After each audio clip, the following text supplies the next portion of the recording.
Hey everyone, and welcome back to the channel. Do you ever feel like your mind is a browser with way too many tabs open? You've got worries about work, about family, about that weird noise your car's making, all buzzing around at once.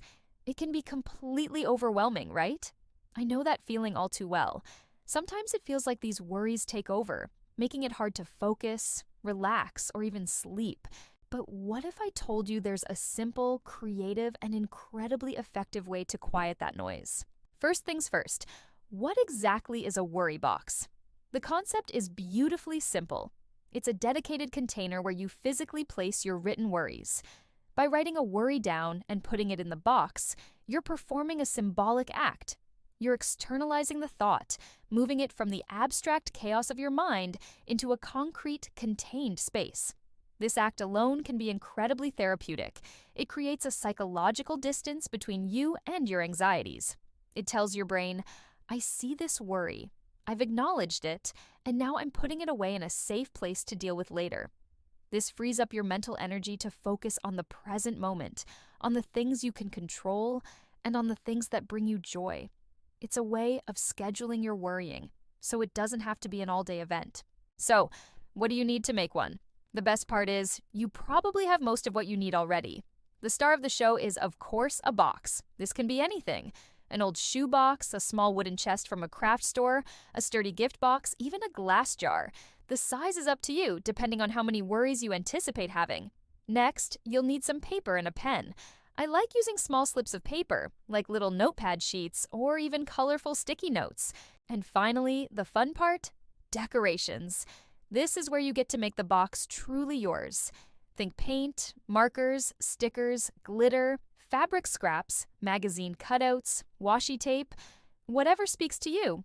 The goal is to transform a simple container into something that feels special and personal. Gathering your materials is the first step in this intentional act of self-care. Now, let's get to creating. Take your box. The first step is to prepare your canvas. If it's a cardboard box, you might want to give it a base coat of paint, maybe a calming blue, a cheerful yellow, or a simple, clean white. This will cover up any logos and give you a fresh start. As you paint, try to be mindful. Focus on the feeling of the brush, the smoothness of the paint. This isn't a race. This whole process is part of the therapy. Once your base is dry, it's time to decorate. There are no rules here. You could paint a serene landscape, cover it in inspiring quotes, or create an abstract pattern with your favorite colors. You could glue on fabric that has a comforting texture, or cover it in stickers that make you smile.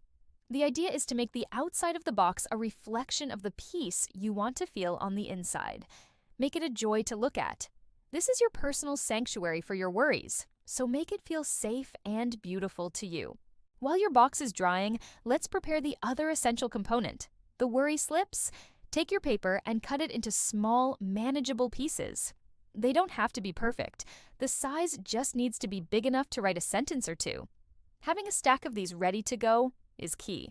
When a worry pops into your head, you don't want to have to go searching for a scrap of paper and a pen. The easier you make the process, the more likely you are to use it. You can keep this stack of paper and a dedicated worry pen right next to your box. This little setup is your go-to station for mental decluttering. By preparing these in advance, you're setting yourself up for success. So, your beautiful box is ready, your slips of paper are waiting. How do you actually use it? It's simple, but it requires intention. The next time you find yourself ruminating on a worry, stop. Take a deep breath, grab one of your slips of paper and your pen. Now, write down the worry. Be as specific as you can. Instead of just writing work, try writing, I'm worried about the presentation I have to give on Friday because I'm not sure I'm prepared enough. Getting it out in clear language is important. It takes the big, scary monster of a worry and defines it. Once it's written, read it over one more time. Acknowledge it. Then, fold the paper up and place it inside your worry box. As you close the lid, take another deep breath and consciously release the need to think about it right now. You've given it a home. You've told your brain it's being taken care of. Now, you can redirect your attention to something else. A great way to incorporate this into your daily routine is to set aside a specific worry time. Maybe it's for 10 minutes every evening. During this time, you can sit with your box. You can write down any new worries that have come up during the day and place them inside. This dedicated time can be incredibly powerful. It trains your brain to understand that there is a time and a place for worrying, and it doesn't have to be all the time. When a worry pops up during the day, you can gently tell yourself, "Thank you for the reminder, brain. I'll write that down and put it in the box during my worry time later." This practice helps you regain control over your thought patterns, rather than letting your anxieties control you. Now, what do you do when the box gets full? This is a really important part of the process. You need to schedule a time to review your worries, maybe once a month or every few weeks. Sit down, open the box, and take out the slips of paper one by one. As you read them, you'll likely find a few things. First, you'll probably discover that many of the things you were so worried about never even happened. You can discard these slips, and as you do, acknowledge that the worry has passed. It's a powerful reminder of how many of our fears are just stories we tell ourselves. Second, you might see worries that are still relevant. For these, ask yourself, is this something I can take action on? If so, make a small, concrete plan. This turns a worry into a to-do list item, which is much less intimidating. And finally, you'll see worries that are outside of your control.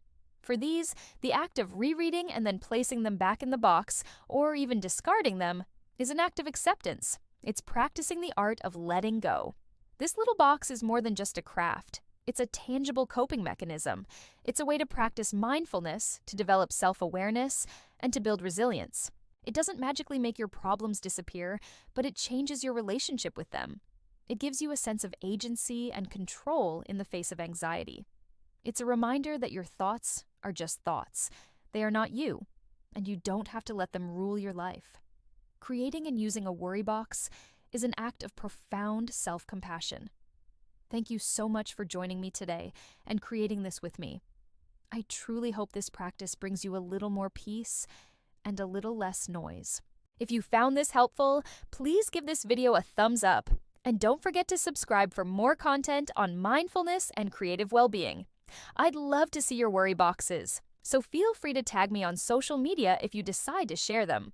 Remember, taking care of your mental health is so important, and sometimes the simplest tools can make the biggest difference. Take care, and I'll see you in the next video.